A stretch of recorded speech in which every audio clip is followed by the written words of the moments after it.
So you collaborated closely with NASA scientists and astronauts. Like, can you share a story from those experiences interacting with them and how it influenced the symphony?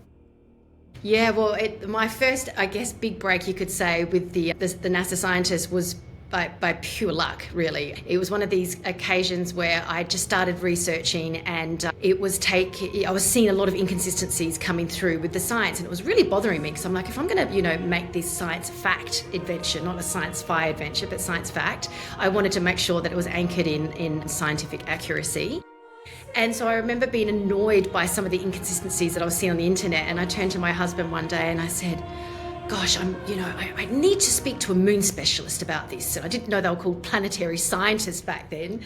And so I'm like, I'm just going to find out a moon specialist so I can talk to and sort of see if they can straighten out some of these facts and figures. And so I found this one particular character, I like to call it. He was dressed up in like Eskimo gear, and he was talking about one of the moons I decided to showcase. And I looked him up and I'm like, oh, he's from NASA. And it was one of these like emails, like a black hole emails that you sort of write and you never know it's going to reach them. But I'm like, I just told him about my vision. I hadn't even started writing music at that point. I just asked if he'd agree to talk to me on a Skype and told him about my vision for the project. And 7 days later, he responded and we did have that conversation. And it was riveting. I remember telling him about the ideas that I'd had to portray the particular world that he's actually the lead scientist of the Europa Clipper, NASA's billion-dollar spacecraft that's heading out to the Europa Clipper, moon of Jupiter, that has an ocean 2.5 times the size of planet Earth under its 200-kilometre ice shell. So it's a riveting mission.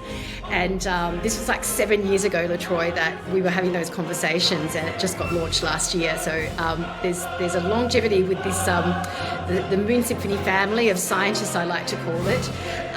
And so, I'd be telling him about the pizzicato strings, and then he would talk to me about the type of rocket they were planning on launching from, and the magnetometer instrument that the spacecraft was carrying, and it was just so wonderful. And you'd be surprised at how musically or how invested scientists are with the creative realm. I mean, it actually comes at a surprise to a lot of people, but they are so just so invested in the arts and creativity as a whole. And so it was an easy sell to explain to him my project. And he, at some point in the conversation, he said to me, Amanda, I think the scientists would be really interested in what you're doing. And I said, really?